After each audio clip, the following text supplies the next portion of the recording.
Hello, and welcome back to the Heart of Care podcast. We are officially halfway through March 2026. The new year energy has settled, the Q1 rush is in full swing, and hospitals and aged care centres across Australia are operating at absolute maximum capacity. Whether you are driving home after an exhausting night shift, or you are having your morning coffee before heading onto the ward, this episode is for you.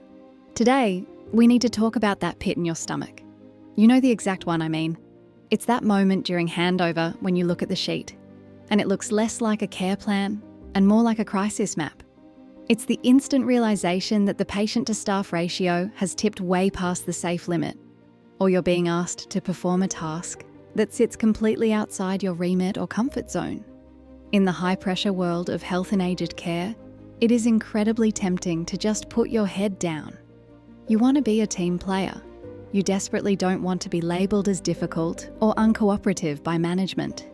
So, when a senior clinician or a nurse unit manager asks you to take on an unsafe assignment, you take a deep breath and you just say, "Fine." But here is the hard, uncompromising reality of our profession. The most dangerous word in a hospital or an aged care facility isn't no, it's fine. Today, we are talking about the power of professional refusal. We are going to give you the exact scripts and strategies to stand your ground, protect your patients, and most importantly, safeguard your hard-earned nursing registration when a shift goes completely sideways. First, we need to clear up a major misconception that traps so many dedicated professionals. When things go wrong, the defense of "I was just following orders" holds absolute zero weight with a regulatory body.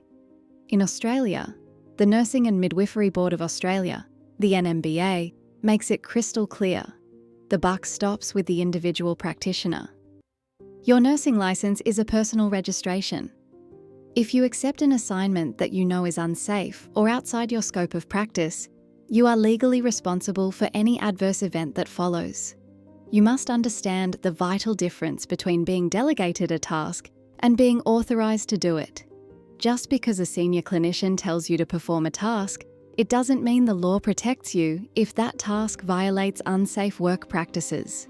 The moment you accept an unsafe environment without a formal, documented objection, you effectively transfer the legal liability from the organisation straight onto your own shoulders.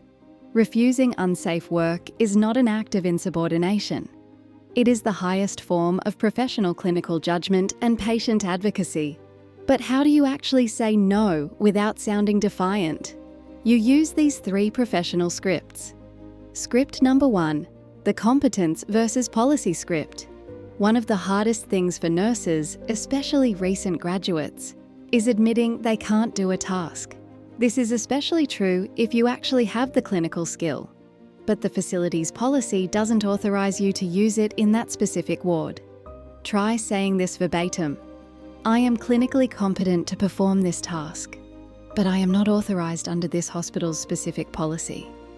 To protect both the patient and my nursing licence, I cannot accept that delegation until the policy requirements are met." This positions your refusal as strict compliance, not defiance. Script number 2, the resource script. When ratios are blown and you are at capacity, speak the language of safety, not stress. Say, "I cannot safely take that assignment because my workload is at maximum ratio. Taking more compromises safety. Please escalate this to the NUM." Script number 3, the clarification script. For rushed verbal orders, say, "I'm happy to help, but please document that order in the progress notes first for a clear clinical rationale." Finally, write a note to file without emotion.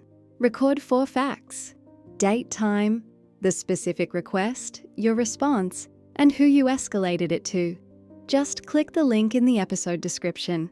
And before you go, make sure you follow the podcast and hit the bell icon so you never miss an episode. Thanks for listening, and we'll see you next time.